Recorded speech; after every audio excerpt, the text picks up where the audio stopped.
class. Today, we are going to talk about the origin of ancient ceramics by the Song Dynasty.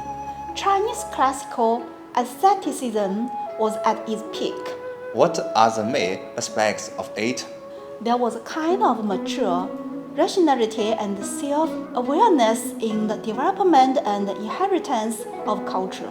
It was exactly during this time when Han classical culture was at its prime. The art of porcelain entered an era of unprecedented prosperity. There were porcelain kings set up all over China. Each porcelain king or school of the craft made its unique product, including the Lu King's Serendang in sky blue glaze and ice crackle patterns, the Imperial King Serendang with purple mouth and iron base, Serendang fitted with gold and iron linings by the Ge King, Serendang of Longquan King that is smooth and glistening, the ever-changing and with the sunset glow porcelain from the Jin King, the jade-like clear Serendang from Jingdezhen, the natural porcelains from Jian King, the shining as silver-white porcelain from Ding King, and much more. The technology in porcelain making enhanced tremendously, and it no longer adhered to functionality alone. The form, quality, colors, graphic designs in porcelain were all aimed for elegance, so that it had even more aesthetic appeal. Porcelain at this time fully embodied the concept of living as an art, which was the philosophy of the elite. As time passed, during the Yuan dynasty, when China was under the rule of the Mongols, Qinghua porcelain appeared. Under the same cultural influence as Yuan dynasty music had, themes of popular arts, city folk arts, and the multifaceted ethnic arts soon saturated porcelain making crafts. Although it was still not the mainstream, the newer colored porcelain, which emphasized synthetic decorations, was on totally opposite extremes with plain porcelain, in which people once looked for natural beauty and subtleness. The newer style gained ground in the Ming and Qing dynasties to follow, and became fully refined. With an ever-expanding foreign relations effort by the Chinese regimes, the brilliant and richly adorned colored porcelain gained not only the favors of the imperial house, but were also exported to Europe and America far across the seas. The Yuan dynasty, Qinghua porcelains were made especially for export to Islamic nations. Since the great geographical discoveries made by the European navigators in the 15th and 16th centuries, merchant fleets from European countries began to arrive at the shores of this distant, mysterious and developed civilization of the Far East, a place where they have long been interested in.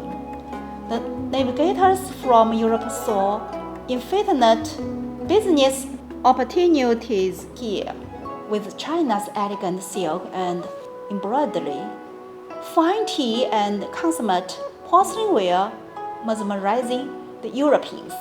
Many European countries established their trade companies in India and the Far East.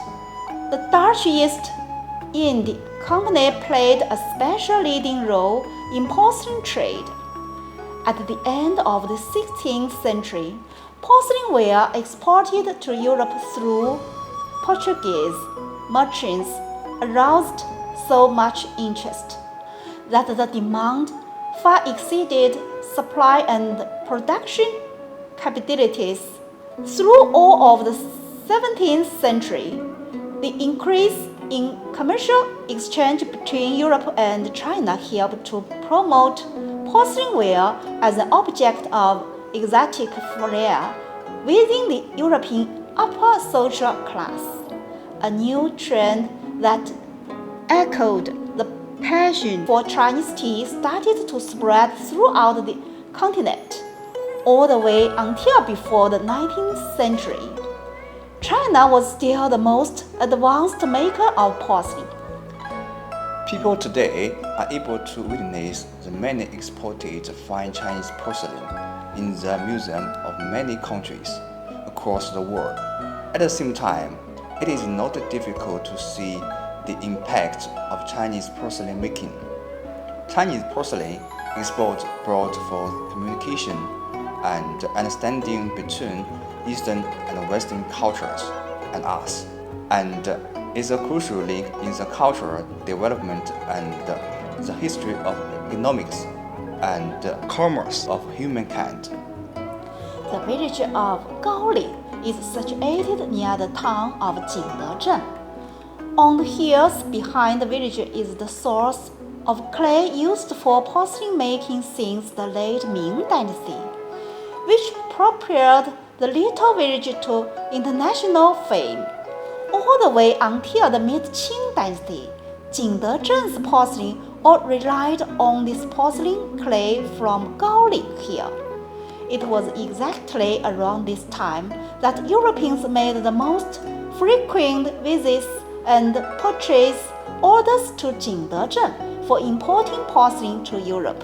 Since then, the entire world's porcelain making industry universally referred to all porcelain clays as a kaolin, in tradition that has been carried on for over 200 years. Ceramic products are not only an important cultural heritage of human civilization, they are still very much a part of everyone's lives, and in a very lively and colorful way. A beautifully crafted and tastefully formed ceramic piece not only is a fruit of the technology and the craft of its times, it also records the bits of history and life.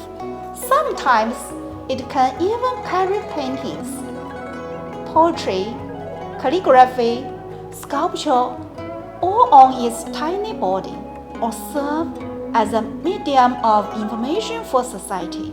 A piece of ceramic ware can transcend its identity and be a collection of the old and the new, Chinese and foreign, holy and casual, science and aesthetics all in one.